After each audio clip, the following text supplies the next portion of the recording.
Great good morning students.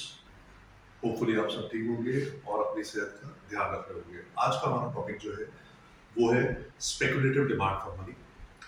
ये demand for money main topic के अंतर्गत आता है, जिसके अंतर्गत सबसे पहले ट्रांजैक्शन मोटिव और उसके बाद प्रिकॉशनरी मोटिव को पढ़ा जाता है।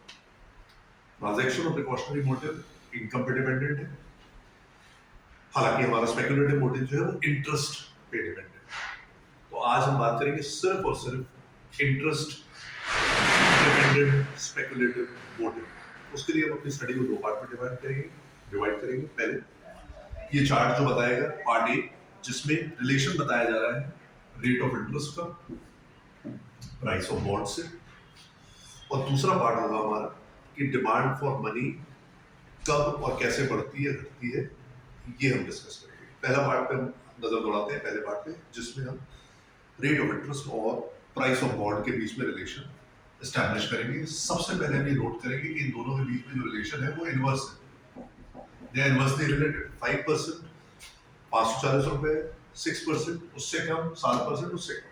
Now why this relation is like this? When the rate of interest goes up, why the price of the bonds fall down? Why they go down? उनकी कीमत कम क्यों होती है? एक छोटा सा उदाहरण लेते हैं।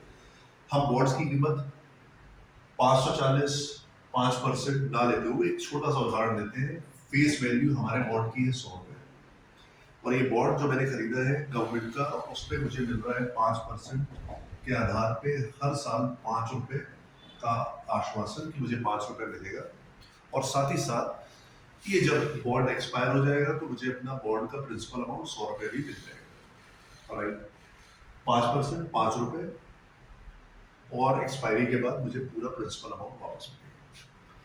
गवर्नमेंट 2-3 साल के बाद जब बॉन्ड इशू करती है, राइट, तो क्या करती है, रेट ऑफ इंटरेस्ट जो है वो बढ़ा लेती है और 7% कर देती है।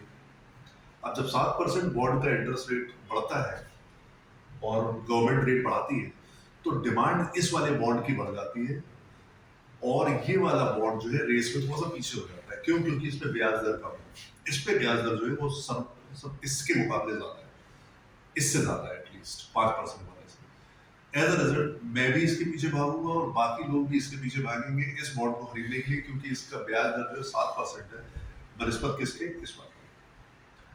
अब मेरे पास दो ऑप्शन है, मैं इस बॉन्ड को कंटिन्यू करूं या तो फाइनेंशियल मार्केट में स्टॉक एक्सचेंज के थ्रू इस बॉन्ड को सेल कर दूं, रिलीज कर। राइट, अगर मैं इस बॉन्ड को अगर आज बेचने जाता हूँ क्योंकि इसकी डिमांड कम है, क्योंकि ये वाला बॉन्ड आ गया है, तो ये वाला बॉन्ड मुझे 100 रुपए शायद कीमत ना दे पाए, सिर्फ मुझे 98-97 रुपए पे ही संतुष्टि करनी पड़ेगी। क्यों? क्योंकि इसकी डिमांड ही नहीं है, और इसकी डिमांड अगर कम है तो उसकी कीमत भी कम हो जाएगी। और ये कीमत कम क्यों हुई? ये इसलिए हुई क्योंकि नए बॉन्ड जो आए उस पर रेट ऑफ इंटरेस्ट ज्यादा ऑफर किया गया। Am I clear? तो जैसे ही रेट ऑफ इंटरेस्ट बढ़ा, मेरे बॉन्ड की कीमत 100 से 98 पे हो गई, जिसको मैंने यहाँ पे दर्शाया हुआ है in comparison with the help of the two columns given, rate of interest and the prices of bonds. Rate of interest बढ़ता है, प्राइस ऑफ बॉन्ड कम होती है क्योंकि उसकी डिमांड कम होती जाती है। As such, I hope it's quite clear. ये हो गया हमारा पार्ट 1 ऑफ दिस। अब आता है पार्ट 2। राइट, अगर मैं एक इन्वेस्टर हूं और मुझे पता है कि 6% बॉन्ड पे मेरे रेट चल रहा है, तो मैं क्या एक स्पेकुलेशन करूंगा, मैं एक अंदाजा लगाऊंगा कि भविष्य में रेट ऑफ इंटरेस्ट या तो बढ़ेगा या फिर घटेगा। सबसे पहले हम लेते हैं रेट ऑफ इंटरेस्ट बढ़ना।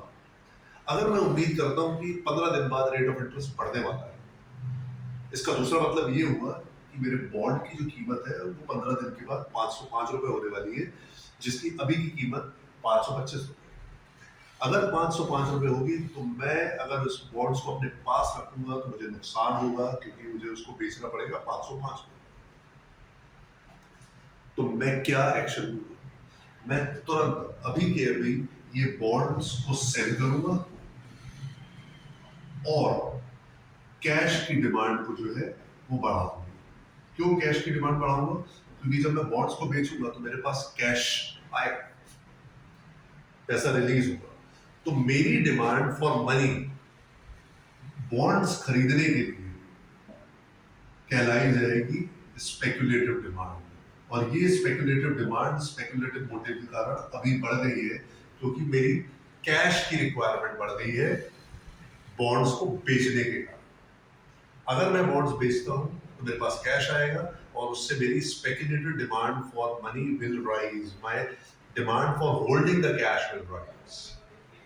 M I clear? स्टूडेंट्स ये ध्यान रखेंगे, हमें कंफ्यूज ये नहीं करना है कि demand is for bonds, demand is for cash to be held. और वो कैश की रिक्वायरमेंट बढ़ जाती है जब हम अंदाजा लगाते हैं कि रेट ऑफ इंटरेस्ट बढ़ने वाला है। उसी तरीके से अगर रेट ऑफ इंटरेस्ट हमें लगता है कि कम होने वाला है, जिसका मतलब है price of the bonds has the tendency to go up, हम क्या करेंगे, अपने कैश को बॉन्ड्स में कन्वर्ट करेंगे, और कन्वर्ट करेंगे तो हमारे पास जो कैश होल्ड करने की प्रवृत्ति है वो कम होगी, and therefore speculative demand for money will go down and our requirements for bond will go up, because we have a expectation कि हमें उम्मीद है कि रेट ऑफ इंटरेस्ट कम होगा।